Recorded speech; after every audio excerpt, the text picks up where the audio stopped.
नमस्कार, मैं हेमंत बघेल आप सभी का बहुत बहुत स्वागत करता हूं अपने इस YouTube चैनल में। सीजीपीएससी की प्रारंभिक परीक्षाओं में बार बार पूछे जाने वाले महत्वपूर्ण प्रश्नों पर हम लोग डिस्कस कर रहे थे, जिसके अंतर्गत मैं 10 क्वेश्चन लेता हूं और प्रत्येक प्रश्न को डिटेल से एक्सप्लेन करता हूं। तो आज भी मैंने 10 क्वेश्चन लिए हैं, जिसको आप लोग आखिर तक देखिएगा और आपसे कितने क्वेश्चन सॉल्व हुए ये जरूर बताइएगा। तो चलिए हम लोग पहला क्वेश्चन देख लेते हैं। तो यहाँ मैंने पहला क्वेश्चन लिया है, ये घोटुल के संबंध में क्या सही नहीं है। मतलब कि जो घोटुल है जो कि मुरिया जनजाति से संबंधित है, घोटुल एक युवा गृह है मुरिया जनजाति से संबंधित। तो घोटुल के संदर्भ में कुछ कथन दिए हुए हैं, कुछ क्या टोटल 7 कथन दिए हुए हैं। कभी कभार ना इस तरह से भी पूछ लिया जाता है। नॉर्मली 3 कथन दिए हुए होते हैं, लेकिन कई बार जो है 4, 5, 6, 7 भी दे देता है। तो आपको उसमें से सही क्या है गलत क्या है ये बताना होता है।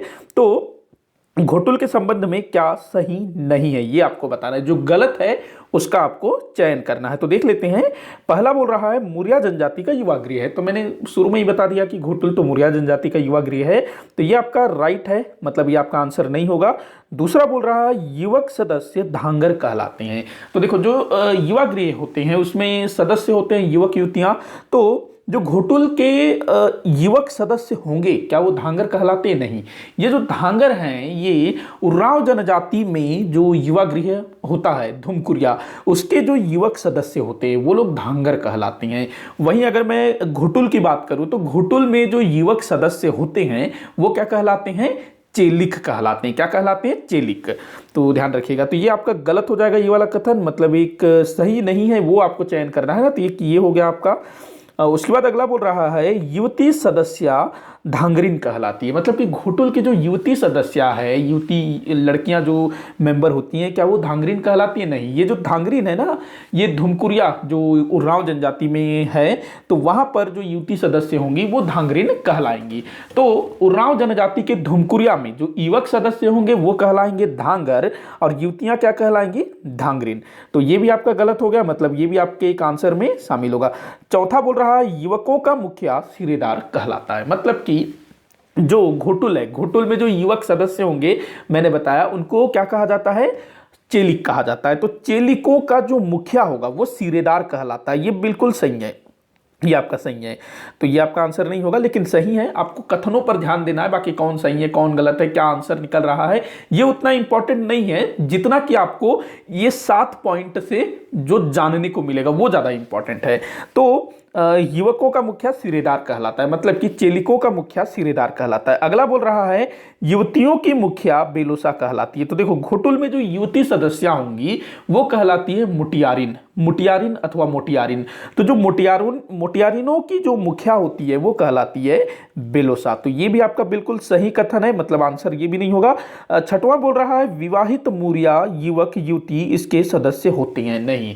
देखो जितने भी युवा गृह पाए जाते हैं ना जनजातियों में, अधिकतर में ये कंडीशन होता है कि युवा गृह में केवल और केवल अविवाहित युवक और युवती ही सदस्य हो सकते हैं। ध्यान रखेंगे। तो ये वाला कथन आपका गलत हो जाएगा, मतलब ये भी आपका एक आंसर है। तो अभी तक 2, 3 और 6 गलत है, बाकी सब सही है। उसके बाद बोल रहा है लिंगोपेन प्रमुख देवता है। मतलब कि घोटुल का लिंगोपेन प्रमुख देवता है। जी हाँ, ये भी बिल्कुल सही है। तो आपका क्या आंसर निकल करके आएगा? यहाँ पर 2, 3 और 6 गलत है। तो गलत का चयन करना था, तो 2, 3 और 6 मतलब ये आपका सही होगा। तो ये सब चीजें आप लोग ध्यान रखिएगा। अच्छा, जो उरांव जनजाति जिसमें युवकों के सदस्यों को धांगर कहा जाता है, युवतियों को धांगरिन कहा जाता है, तो यहाँ पर जो युवक सदस्य होंगे जो धांगर होंगे उनका जो मुखिया होगा वो कहलाएगा धांगर महतो। वहीं जो धांगरिन होंगी इनकी जो मुखिया होगी वो कहलाएगी बारकिन धांगरिन। ध्यान रखेंगे। तो ये सारी चीजें आप लोग ध्यान रखिएगा। और घोटुल जो है मुरिया जनजाति से संबंधित है, उरांव जनजाति से धुमकुरिया का संबंध है। इन दोनों जनजातियों के अलावा, मतलब कि उरांव और मुरिया जनजाति के अलावा हमारे छत्तीसगढ़ में बिरहोर जनजाति में गितियोना नामक युवा गृह पाया जाता है। इसके अलावा जो परजा जनजाति है उसमें धागा बक्सर नामक जनजाति पाया जाता है। इसके अलावा भारिया जनजाति में रंगबंग नामक युवा गृह पाया जाता है। भुइयां जनजाति में घसरवासा नामक युवा गृह पाया जाता है। मैंने युवा गृह पर एक अलग से डिटेल वीडियो बनाया हुआ है, आप लोग उसको देख लेंगे ना, तो इस टाइप के प्रश्न आपसे कभी भी नहीं छूटेंगे। और घोटुल जो है सीजीपीएससी का एक फेवरेट टॉपिक है, वहां से प्रश्न पूछा ही जाता है। आगे बढ़ते हैं, अगला क्वेश्चन देख लेते हैं। अगला क्वेश्चन ये फिर से युवा गृह वाला ही क्वेश्चन है।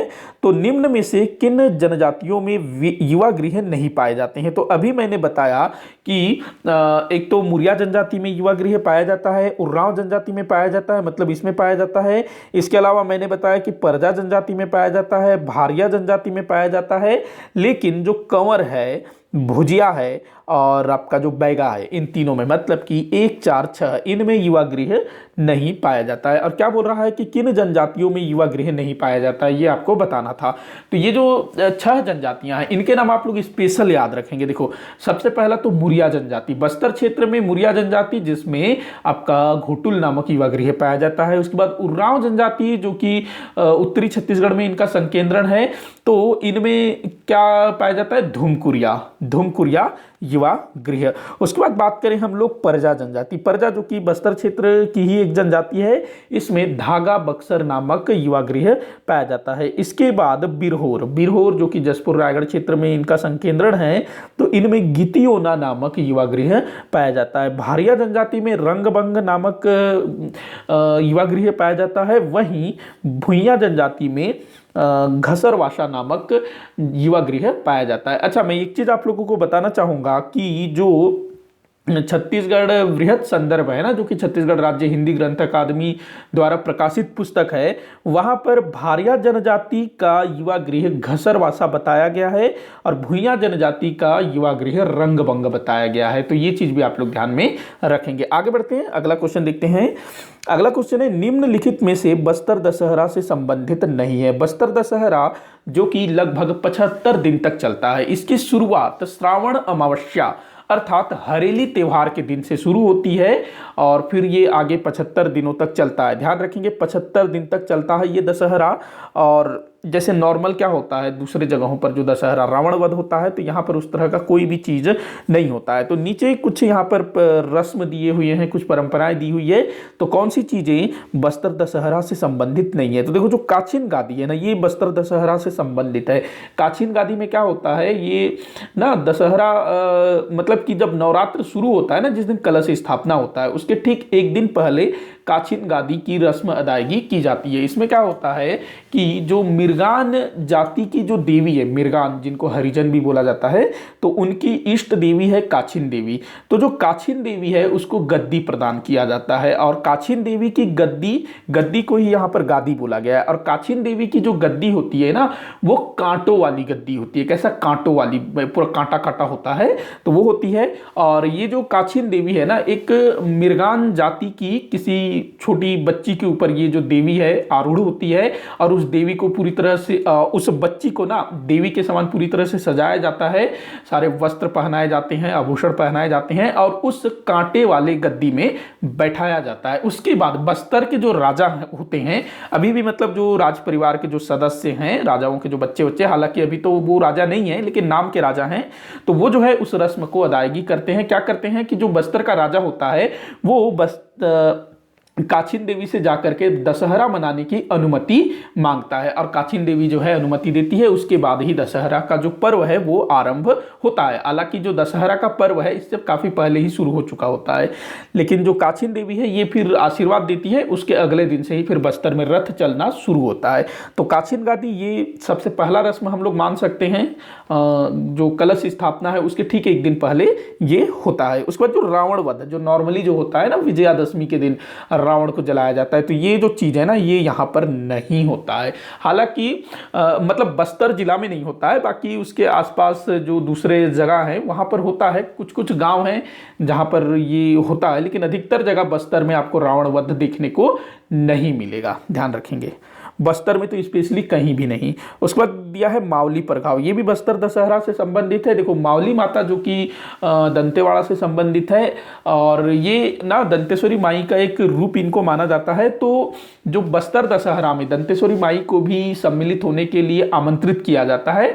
तो जब माता का जगदलपुर में प्रवेश होता है तो उनका जो स्वागत किया जाता है ना, तो वही मावली परघाव के नाम से जाना जाता है। ये जो परघाव शब्द है ना, ये इसका मतलब होता है स्वागत करना। एक गीत भी है ना, परघैनी गीत, जो बारात के स्वागत के टाइम पर गाया जाता है। तो परघाव मतलब स्वागत करना। तो ये भी बस्तर दशहरा से संबंधित है। बाहर रहनी, ये भी बस्तर दशहरा से संबंधित एक रस्म है। देखो क्या होता है, बस्तर दशहरा मूलतः रथोत्सव है, रथ चलता है ना। तो एक बाहर रहने से ठीक एक दिन पहले एक रस्म होती है भीतर रैनी। भीतर रैनी के दिन क्या होता है कि जो बस्तर में जो जगदलपुर शहर है, बस्तर का जिला मुख्यालय, वहां पर जो राजमहल है, राजमहल के सामने से सुसज्जित रथ को जो आदिवासी होते हैं, विशेष करके माड़िया जनजाति के लोग, वो जो है चुरा करके जगदलपुर के निकट ही एक गांव है कुम्हड़ाकोट, वहां लेकर के जाते हैं। इसी को बोला जाता है भीतर रैनी, और इसको बोला जाता है कि रथ चोरी हो गया। हालांकि वो सबके देखा देखी में होता है, लेकिन बिना किसी उत्सव के उसको जो है उठा के, मतलब खींच करके ले जाते हैं। रथ काफी विशालकाय होता है, आप लोग देखिएगा कभी फोटो या फिर वीडियोस में आप देखेंगे तो काफ़ी विशालकाय रथ होता है। तो उसको जो है खींच करके ले जाते हैं जगदलपुर से, जगदलपुर के निकट कुम्हड़ाकोट नामक गांव में। इसी को भीतर रैनी या फिर रथ चोरी होना कहा जाता है। इसके बाद दूसरा दिन होता है बाहर रैनी। बाहर रैनी में क्या होता है, बस्तर का जो राजा होता है वो कुम्हड़ाकोट जाता है और वहाँ के ग्रामीणों को मनाता है, और उनके साथ फिर अच्छे से घुल मिल करके वापस रथ को कुम्हड़ाकोट से कहाँ लेकर के आता है, अपने राजमहल। तो इसी को बोला जाता है बाहर रैनी। और बाहर रैनी में जब रथ को कुम्हड़ाकोट से जगदलपुर लाया जाता है तो बड़े ही धूमधाम से लाया जाता है। तो ये चीज भी है। उसके बाद जगार, देखो जो जगार है ना, ये तीजा से संबंधित है। हरतालिका के दिन बस्तर क्षेत्र में मनाया जाता है, तो ये दशहरा से संबंधित नहीं है। उसके बाद मुरिया दरबार, मुरिया दरबार ये भी बस्तर दशहरा से संबंधित है। और ये जो है ना आखिरी रस्म होता है। जो भी मुरिया जनजाति के जो भी लोग हैं, जो भी प्रमुख जो लोग हैं वो आए हुए होते हैं राजधानी में, तो उनके साथ एक प्रकार से राजा मीटिंग करता है, सबका हालचाल जानता है कि भाई तुम्हारे क्षेत्र में क्या हो रहा है, कैसा है सब चीज। तो यही मुरिया दरबार है। तो अब जो है राजा के स्थान पर जो जनप्रतिनिधि है, विशेष करके हमारे राज्य के जो मुख्यमंत्री हैं ना, वो बस्तर दशहरा में काफी रुचि लेते हैं। और कोई भी मुख्यमंत्री हो, मतलब कि पहले जो रमन सिंह जी थे, इसके बाद अभी भूपेश बघेल जी हैं, तो ये सब ना कोशिश करते हैं कि मुरिया दरबार में अपनी उपस्थिति दे। और यहाँ के आदिवासी नेता जो हैं, मतलब कि आदिवासियों के जो प्रमुख लोग हैं, जो आदिवासियों का नेतृत्व करते हैं, उनके साथ मिलते हैं, बातचीत करते हैं, जो भी समस्याएं हैं उनका निराकरण की बात भी करते हैं। अपनी जो सरकार अपनी जो कामयाबी है, अपनी जो सफलता है, उसको जो आदिवासियों के समक्ष गिनवाती भी है। तो ये भी एक अच्छा तरीका भी है गवर्नमेंट के लिए अपनी सफलताओं को दिखाने का। तो मुरिया दरबार भी इससे संबंधित है। तो क्या क्या नहीं है, तो रावण वध और जगार, मतलब कि 2 और 5 आपका इससे संबंधित नहीं है। तो 2, 5 आपका आंसर हो जाएगा ये। आगे बढ़ते हैं। अच्छा, मैंने ना बस्तर दशहरा पर एक डिटेल वीडियो बनाया हुआ है, इसमें जो भी रस्म होता है उसको आप लोग देखिएगा, क्योंकि इससे भी प्रश्न कभी कभी पूछ लिए जाते हैं। क्योंकि एक तो आपको बड़ा मजा आएगा, इंटरेस्टिंग चीज है बस्तर दशहरा, काफी सारी इसमें रस्म होते हैं। अगला क्वेश्चन देखते हैं। सुमेलित नहीं है, तो विवाह के प्रकार दिए हुए हैं और वो किस प्रकार का विवाह है वो, तो कौन सा सुमेलित नहीं है ये आप लोगों को बताना है। तो देखिए, पहला बोल रहा है पायसोत्तुर। पहला क्या दिया हुआ है, पायसोत्तुर। तो देखो जो पायसोत्तुर है, ये इसके सामने बोल रहा है बड़ों की सहमति से किया गया विवाह। नहीं भैया, जो पायसोत्तुर है ये गोंड जनजाति में प्रचलित है, और ये एक प्रकार का अपहरण विवाह है। इसमें क्या होता है कि जो लड़का है ना, वो लड़की को लेकर के भाग जाता है। इसमें लड़की जो है राजी नहीं भी होती है। मतलब कि मान लो कि किसी लड़के को कोई लड़की पसंद है, लेकिन लड़की जो है लड़के को पसंद नहीं कर रही है, तो ऐसे में लड़का क्या करेगा, लड़की को उठा के ले जाएगा, उससे विवाह कर लेगा। तो यही पायसोत्तुर विवाह कहलाता है, अपहरण विवाह, जो कि गोंड जनजाति में प्रचलित है। और कई बार जो है लड़की भी लड़के को पसंद कर रही होती है, लेकिन जो लड़की के जो घर वाले होते हैं वो तैयार नहीं होते हैं। तो ऐसे में भी जो लड़का है वो लड़की को भगा करके ले जाएगा। तो ये अपहरण विवाह, तो ये आपका सुमेलित नहीं है, तो यही आपका आंसर हो जाएगा। अगला भी देख लेते हैं, लमसेना। लमसेना ये सेवा विवाह होता है। काफी बार पूछा गया है सेवा विवाह। ये घर जमाई वाला जो सिस्टम है ना, घर जमाई, लड़की के घर में लड़का जाकर के रहने लगता है, तो घर जमाई, तो वही वाला विवाह है ये लमसेना। इसमें ये कहा गया है, जो आदिवासी है ना, उनमें ये होता है कि जो लड़का होगा, जो वर होगा ना, वो वधु मूल्य चुकाएगा। मतलब कि जो लड़की के माता पिता ने लड़की का लालन पालन किया और अब जो है उस लड़की को वो किसी दूसरे को सौंप रहे हैं, तो जिसको भी सौंप रहे हैं वो वधू मूल्य देगा। अब जरूरी नहीं है कि लड़की वाले पैसा मांगे इतना उतना, वो जो है अपने से जो भी है वो देगा, लड़की वालों को वो खिलाएगा पिलाएगा भी।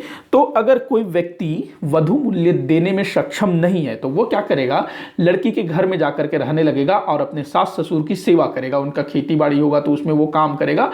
तो यही क्या कहलाता है, लमसेना विवाह या सेवा विवाह। गुर्रावट विवाह ये विनिमय विवाह है, गुर्रावट विवाह विनिमय विवाह है। इसमें क्या होता है, एक तरफ से लड़की दो और दूसरी तरफ से लड़की दो, मतलब कि अदला बदली एक तरह से। मतलब कि मान लो कि दो परिवार हैं जिनके बीच विवाह संपन्न होना है, तो इधर से एक लड़की जो है इनके घर में दी जाएगी, किसी लड़के के लिए विवाह कर दी जाएगी, और इधर से किसी लड़की का विवाह इधर के किसी लड़के के साथ होगा। तो यही अदला बदला वाला सिस्टम गुर्रावट विवाह के नाम से जाना जाता है। अच्छा, एक ना नाटक है शायद गुर्रावट करके, कोई नाटक है, आप लोग मुझे बताइएगा कमेंट करके कि गुर्रावट नामक नाटक है या क्या है, मुझे ध्यान नहीं आ रहा है, लेकिन गुर्रावट किसी की रचना है, किसी ने लिखा है गुर्रावट नामक कोई रचना, तो वो आप लोग मुझे कमेंट करके बताएंगे कि किसने लिखा है। अगला देखते हैं पारिंगधन। पारिंगधन वधु मूल्य देकर विवाह। नॉर्मली वधु मूल्य दिया ही जाता है। पारिंगधन मतलब ना एक सामान्य विवाह इसको हम लोग बोल सकते हैं। अच्छा, लमसेना में ना इसको लेकर भी काफ़ी सारी कहानियाँ और काफ़ी सारी छत्तीसगढ़ी जो डॉक्यूमेंट्री फिल्म है वो बना हुआ है। मुझे ध्यान आ रहा है, मैंने दूरदर्शन में जो छत्तीसगढ़ वाला जो दूरदर्शन आता है ना, तो उसमें मैंने कुछ देखा है लमसेना वाला। आप लोगों को अगर याद हो तो बताइएगा, बाकी बताइएगा गुर्रावट किसकी रचना है। आगे बढ़ते हैं, अगला क्वेश्चन देखते हैं, सुमेलित कीजिए। तो एक तरफ जो है जो भी हमारे छत्तीसगढ़ के जो लोकल पकवान हैं वो दिया हुआ है, और दूसरी पकवान नहीं है, माफ़ी चाहूँगा, इसमें अलग अलग चीज़ें, मैं सिर्फ अंगाकार को देख करके वो हो गया था। तो अलग अलग चीज़ें हैं, देख लेते हैं। तो अंगाकार, ये क्या है अंगाकार, तो एक प्रकार का व्यंजन है अंगाकार ना मोटी रोटी होती है। क्या किया जाता है, इसको आग में जो अंगार होता है उसमें पकाया जाता है, इसी कारण इसको अंगाकार बोला जाता है। उसके बाद तो दूसरा दिया हुआ है करेया। करेया क्या होता है, एक प्रकार का वस्त्र होता है जो कि उरांव जनजाति में प्रयोग किया जाता है, करेया। उसके बाद मांदर। मांदर बहुत स्पेशल चीज़ है, ये आदिवासियों का बहुत प्रिय वाद्य यंत्र है। जितने भी आदिवासी हैं ना उनमें आपको मांदर देखने को मिलेगा ही मिलेगा। मांदर जो कि काफ़ी बड़ा होता है, लगभग ऐसा कुछ होगा, इतना बड़ा, और आदमी जो होगा, मैं बना लेता हूँ जो नॉर्मल जो बनाते कुछ ऐसा होगा, इस टाइप से होता है मांदर, मतलब कि आदमी से काफ़ी बड़ा। मतलब ऐसे उसको गले में लटका के रखेगा, इसको ऐसे गले में लटका के रखेगा, सोचो कितना भारी होता होगा। तो इसको लेकर के कि खड़े ही नहीं रहना, नाचना भी है, तो काफ़ी भारी होता है मांदर, इस टाइप से। उसके बाद जो लच्छा है ना, ये आभूषण है। लच्छा क्या है, आभूषण है, ध्यान रखेंगे। लच्छा एक प्रकार का आभूषण है जो कि पैर में पहना जाता है, जो पायल पहनते हैं ना पैर में, वैसी टाइप का होता है लच्छा जो कि पाँव में पहना जाता है। तो आप लोग ना जितने भी व्यंजन है उसको अच्छे से याद कर लीजिएगा, जितने भी वाद्य यंत्र है उसको अच्छे से याद कर लीजिएगा, आभूषणों को अच्छे से याद कर लीजिएगा, और ऐसे जो वस्त्र हैं या दूसरी चीज़ें हैं उसको भी याद कर लीजिएगा। आगे बढ़ते हैं। अच्छा, इसका आंसर क्या होगा, तो इसका आंसर होगा आपका 2 3 4 1, 2 3 4 1, ये आंसर होगा, 2 3 4 1, ये आपका आंसर होगा। आगे बढ़ते हैं, अगला क्वेश्चन देखते हैं। जोगीमारा की गुफा में देवदासी सुतनुका एवं देवदत्त की प्रेम कहानी किस भाषा व लिपि में उत्कीर्ण है। तो देखो, देवदासी सुतनुका और देवदत्त ये ना मौर्य काल से संबंधित है। देखिए क्या था कि सरगुजा क्षेत्र में वहाँ के जो लोकल राजा थे उन्होंने बोला कि भाई हमारे क्षेत्र में ना एक नाट्यशाला होना चाहिए। तो अब समस्या ये थी कि नाट्यशाला बनवाएं कैसे, किससे बनवाएं, कौन सा कारीगर को बुलवाएं। तो किसी ने बताया कि जो काशी है वहाँ पर एक रूपदक्ष है जिसका नाम देवदत्त है। रूपदक्ष, ये शब्द आया है रूपदक्ष, इसका मतलब होता है जो अलग अलग कलाओं में माहिर हो। तो एक तरह से ये आर्किटेक्ट हम इसको बोल सकते हैं जो कि अलग अलग चीज़ों में क्वालिफाइड हो। तो रूपदक्ष बोला गया कि एक रूपदक्ष है जिसका नाम देवदत्त है, और वो जो है इस तरह की चीज़ें बनाने में काफ़ी माहिर है। तो काशी से देवदत्त को बुलाया जाता है, उसको बताया जाता है क्या योजना है कि ऐसा यहाँ पहाड़ है, रामगढ़ की पहाड़ियाँ, वहाँ पर जो है हमको एक नाट्यशाला का निर्माण करवाना है। तो ठीक है, वो तैयार हो जाता है, और सीता बेंगरा की जो गुफा है वहाँ पर नाट्यशाला बन करके तैयार हो जाता है। अब जो देवदत्त है जो कि सरगुजा क्षेत्र में आया हुआ है, यहाँ पर रह रहा है, सीता बेंगरा की गुफा में वो काम कर रहा है, गुफा में नाट्यशाला का निर्माण करवा रहा है।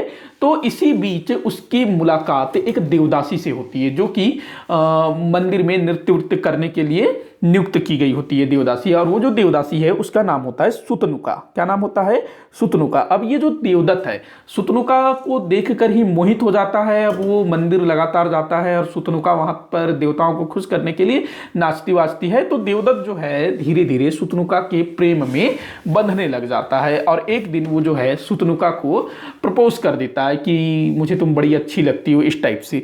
लेकिन जो सुतनुका है वो फिर बोलती है कि भाई ये तो मतलब संभव नहीं है कि मैं इस तरह का काम करूं, क्योंकि मैं एक देवदासी हूं, देवताओं को समर्पित की गई कन्या हूं, मुझे जो है प्रेम वगैरह करने का अधिकार नहीं है, बस मुझे यहाँ देवताओं को प्रसन्न करने के लिए उनके सामने नृत्य करना है, तो मैं तुम्हारे इस प्रणय निवेदन को स्वीकार नहीं कर सकती, इस टाइप से बोलती है। तो देवदत्त का जो मन है थोड़ा सा उदास हो जाता है।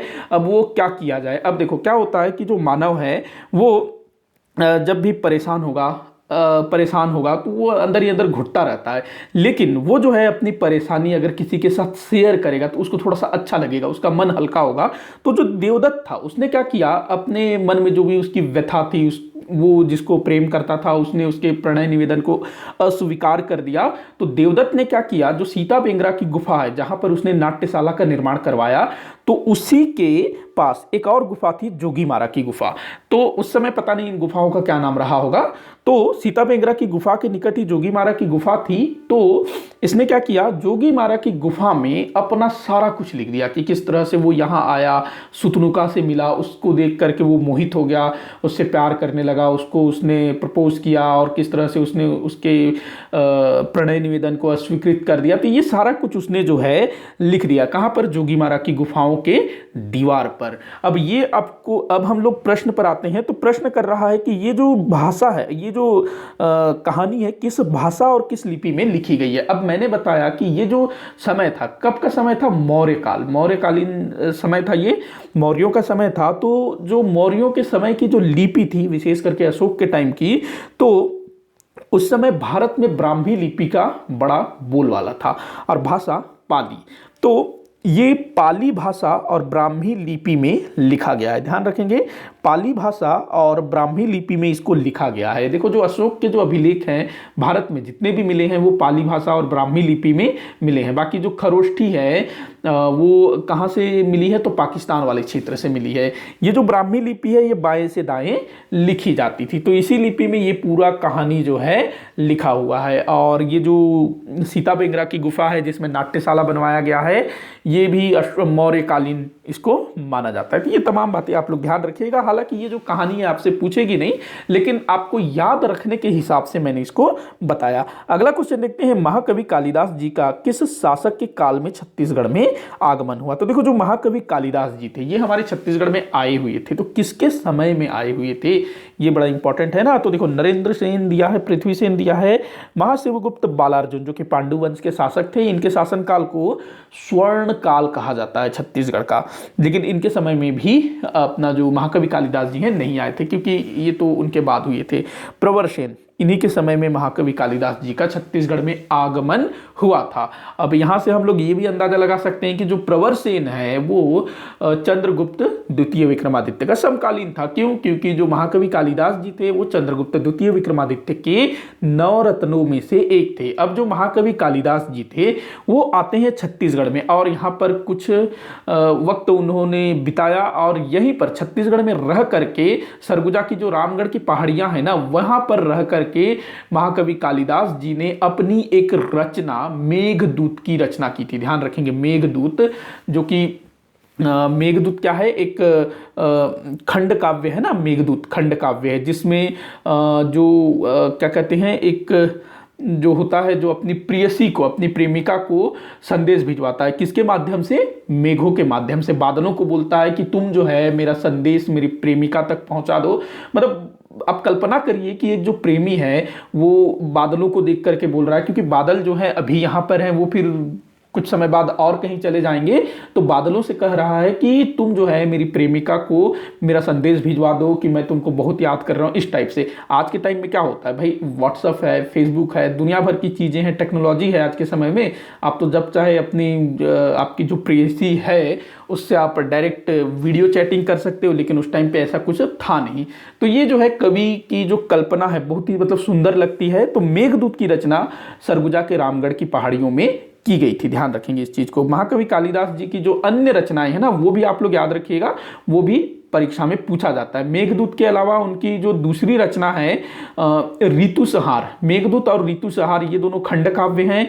उसके बाद रघुवंशम और कुमार संभव, ये दोनों जो है महाकाव्य हैं। इसके अलावा महाकवि कालिदास जी ने 3 नाटक लिखे थे, अभिज्ञान शाकुंतलम, विक्रमोर्वशीयम और मालविकाग्नि मित्रम। तो टोटल 7 रचनाएं इनकी याद रखेंगे, 3 नाटक, 2 महाकाव्य, 1 खंड काव्य।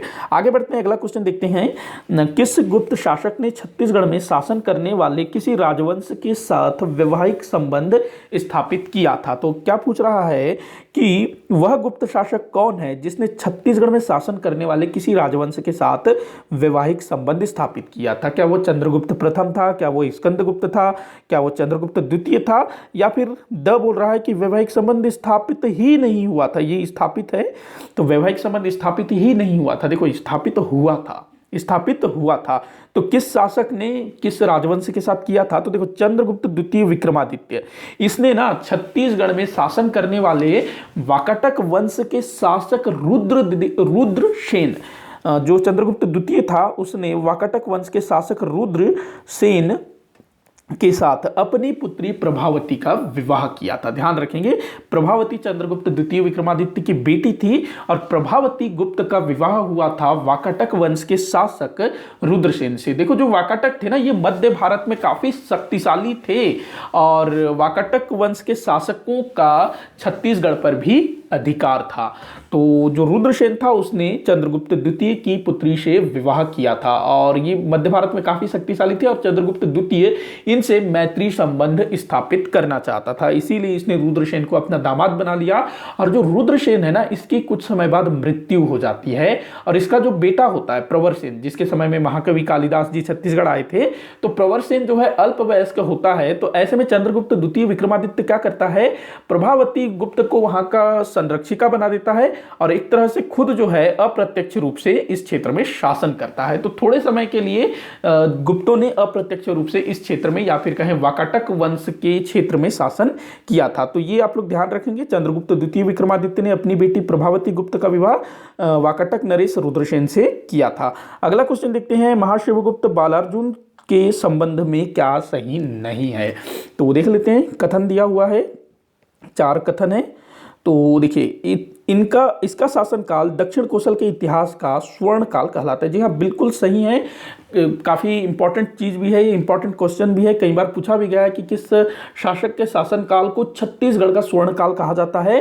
तो पांडु वंश के शासक महाशिवगुप्त बालार्जुन के काल को। इसके शासनकाल में चीनी यात्री फाहियान ने दक्षिण कोसल की यात्रा की थी। तो देखो जो चीनी यात्री फाहियान है, जो कि चंद्रगुप्त द्वितीय विक्रमादित्य के शासनकाल में भारत की यात्रा की थी, लेकिन जो महाशिवगुप्त बालार्जुन है वो तो चंद्रगुप्त द्वितीय विक्रमादित्य के लगभग 200 वर्ष बाद हुआ ना, हाँ लगभग 200 वर्ष बाद हुआ। तो ये आपका गलत हो जाएगा, फाहियान इसके समय में नहीं आया था, इसके समय में वेनसोंग आया था। वेनसोंग भी एक चीनी यात्री था ना, और वेनसोंग किसके समय में भारत आया था? तो इस समय भारत का जो सबसे बड़ा राजा था वो कौन था? हर्षवर्धन। कौन था? हर्षवर्धन। और हर्षवर्धन के समय ही छत्तीसगढ़ क्षेत्र में अपना जो महाशिवगुप्त बालार्जुन है ये शासन कर रहे थे। तो जो हर्षवर्धन के दरबार में उसके समय में जो वेनसोंग आया था भारत में, तो वो जो है छत्तीसगढ़ की यात्रा पर भी आता है और यहाँ उसने लिखा भी छत्तीसगढ़ के विषय में। जो कोसल है ना उसको कियासलो लिखा है, कियासलो लिखा है। किसने? वेनसोंग ने कोसल को कियासलो। उसके बाद तो ये आपका गलत हो जाएगा, मतलब कौन सा कथन सही नहीं है ये बताना है, तो ये आपका आंसर होगा। अगला कथन देख लेते हैं, यह शैव मत का अनुयायी था। शैव नहीं है, शैव है, माफी चाहूंगा, ऐ की मात्रा होगा। तो यह शैव मत का अनुयायी है। जी हाँ बिल्कुल, ये शिव जी का उपासक था हर्षवर्धन व पुलकेशिन द्वितीय इसके समकालीन थे। जी हाँ, बिल्कुल, हर्षवर्धन और पुलकेशिन द्वितीय इसके समकालीन थे। इसके अलावा एक और शासक का नाम मिलता है नरसिंह वर्मन प्रथम, जो कि पल्लव वंश का शासक था दक्षिण में। हालांकि इससे महाशिवगुप्त बालार्जुन का कोई लेना देना नहीं था, लेकिन एक ही समय के थे तो ध्यान रखेंगे, पूछा जाता है। तो ये काफी पूछा गया है। लेकिन हर्षवर्धन और पुलकेशिन द्वितीय, देखो हर्षवर्धन और पुलकेशिन द्वितीय के बीच एक युद्ध लड़ा गया था। जो हर्षवर्धन था उसने दक्षिण भारत के लगभग सभी क्षेत्रों को जीत लिया और वो दक्षिण को भी जीतना चाहता था। तो जब वो दक्षिण की ओर अभियान करता है तो इस दक्षिण अभियान में महाशिवगुप्त बालार्जुन ने हर्षवर्धन का साथ दिया था, ऐसा बताया जाता है। और जो हर्षवर्धन था वो पुलकेशिन द्वितीय से बुरी तरह से हार जाता है। इस बात का उल्लेख कहां मिलता है? पुलकेशिन द्वितीय के एहोल प्रशस्ति में, जो किसने तैयार किया है? रवि कीर्ति ने। तो यह बताया जाता है कि हर्षवर्धन चूंकि इस युद्ध में हार गया था और महाशिवगुप्त बालार्जुन जो कि हर्षवर्धन का साथ दे रहा था, तो हर्षवर्धन ने बड़ी मुश्किल से अपने राज्य को बचाया इस समय। तो ये चीज भी आप लोग ध्यान रखेंगे। तो आपका जो ब है ये आपका गलत हो जाएगा, मतलब आंसर होगा। आगे बढ़ते हैं। इस वीडियो का आखिरी क्वेश्चन है, सुमेलित कीजिए। तो एक तरफ पर राजवंश दिया हुआ है, दूसरी तरफ उनकी राजधानियां। तो देख लेते हैं। वाकाटक वंश, वाकाटक वंश की जो राजधानी थी ये थी नंदी वर्धन। राजर्षि तुल्यकुल्य वंश, इनकी राजधानी आरंग बताया जाता है। देखो जो राजर्षि तुल्यकुल्य वंश है इनके विषय में कोई विशेष जानकारी नहीं मिलती है, केवल आरंग ताम्रपत्र जो कि आरंग से मिला है, और ये भीमसेन द्वितीय राजर्षि तुल्यकुल्य वंश का एक शासक था उसका है। तो आरंग ताम्रपत्र आरंग से मिला है, इसी कारण से इनकी राजधानी आरंग को स्वीकार की जाती है। पांडु वंश की बात करें तो सिरपुर इनकी राजधानी थी। बाण वंश के जो शासक थे कोरबा क्षेत्र में शासन करते थे, पाली इनकी राजधानी थी। तो इस तरह से हमारे छत्तीसगढ़ में जितने भी राजवंश है ना, उनकी राजधानियां, उनके संस्थापक, कौन कौन से प्रमुख शासक थे, इस तरह के प्रश्न ऐसे जोड़ी मिलाओ के रूप में अधिकतर पूछे जाते हैं। तो आज का जो वीडियो है यहीं पर समाप्त होता है। आप लोग मुझे कमेंट करके बताइएगा कि वीडियो कैसा लगा और आपसे कितने क्वेश्चन सॉल्व हुए ये भी जरूर बताइएगा। और कोई भी डाउट हो, किसी भी प्रश्न पर डाउट हो, या फिर मेरे द्वारा जो भी तथ्य यहां प्रस्तुत किए गए उसमें आप लोगों को डाउट लगता है, तो आप लोग नीचे कमेंट बॉक्स में जरूर लिखिएगा ताकि मैं उसको सॉल्व कर सकूं। वीडियो को जितना हो सके उतना आप शेयर कर दिया करिएगा, लाइक करिएगा, चैनल को सब्सक्राइब करिएगा। वीडियो को आखिर तक देखने के लिए बहुत बहुत धन्यवाद।